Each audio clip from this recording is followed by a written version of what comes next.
नमस्कार सभी दोस्तों को। दोस्तों मेरे पास काफ़ी सारे व्यूवर्स की कॉल आई है कि हम यहाँ पे नए फाइनेंशियल ईयर के अंदर किसी भी मास्टर्स अकाउंट हो या आइटम है, उस आइटम मास्टर के अंदर हम यहाँ पे ओपनिंग डालने जाते हैं तो यहाँ पे इस तरह से रेड कलर आ जाता है और ये चेंज नहीं करने देता है और इस तरह से यहाँ पे एक वार्निंग शो होती है, opening balance and related entry can be change only in the beginning financial year. यदि आपकी एक ही कंपनी के अंदर आप दो फाइनेंशियल ईयर चला रहे हैं, अभी हमारी जो कंपनी है वो ऑटोमोबाइल डेमो है, कंपनी का नाम मैंने ये रख रखा है लेकिन इसका कंपनी कोड है 2। अब हम यहाँ से बैक आके हम बता देते हैं, आपको थोड़ा सा एक्सप्लेन कर देते हैं। जैसे हम कंपनी को क्लोज करते हैं तो कंपनी ओपन करते समय यहाँ पे हमारे पास फाइनेंशियल ईयर शो होते हैं। हमारी जो कंपनी थी वो ये थी जिसमें हम फाइनेंशियल ईयर का ओपनिंग डालना चाह रहे थे। इस कंपनी के नंबर 2 में यहाँ पे हमारे पास 2 फाइनेंशियल ईयर है। अगर आपकी भी बिजी की किसी कंपनी में 1 से 2 फाइनेंशियल ईयर है, हम ये जो फाइनेंशियल ईयर है ये है हमारा 23-24,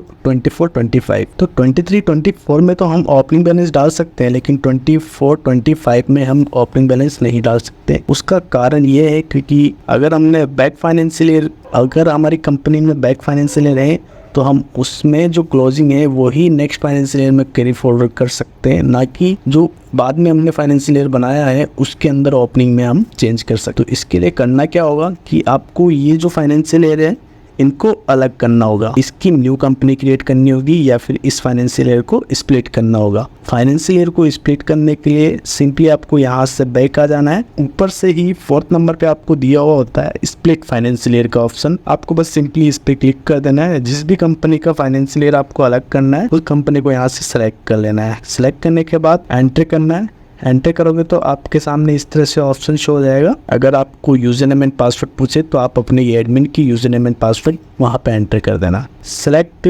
फाइनेंशियल ईयर में आपको जो फाइनेंशियल ईयर अलग करना है, जिस फाइनेंशियल ईयर में आपको ओपनिंग डालना है वो वाला फाइनेंशियल ईयर यहाँ पे सिलेक्ट कर लेना। देन नीचे एक ऑप्शन दिया हुआ आता है after splitting delete above financial year from source company. It means ये जो फाइनेंशियल ईयर है जिस कंपनी में से अपन इसको अलग कर रहे हैं उस कंपनी में से जो ये फाइनेंशियल ईयर है, ये फाइनेंशियल ईयर जैसे ही स्प्लिट हो उसके बाद ये वाला उस कंपनी में से डिलीट हो जाए तो आपको इसको टिक कर देना है। अगर नहीं करना है उसमें से डिलीट तो इसको अनटिक करके रख सकते हो। अभी मुझे डिलीट करना है तो मैं यहाँ पे टिक कर देता हूँ, ये आपके ऊपर है। अगर आपको उसको डिलीट करना है तो आप वहाँ से इस पे टिक करोगे तो वो वाला फाइनेंशियल ईयर उस वाले कंपनी में से हट जाएगा। अब आपको सिंपली इस पे स्प्लिट पे क्लिक करके यस कर देना है तो आपकी जो कंपनी है वो स्प्लिट हो चुकी है, वो न्यू कंपनी बन के रेडी हो गई। 2024-25 की कंपनी नंबर 5 करके वहाँ पे आ जाएगी। अभी मैं यहाँ पे ओपन कंपनी करके आपको बता देता हूँ।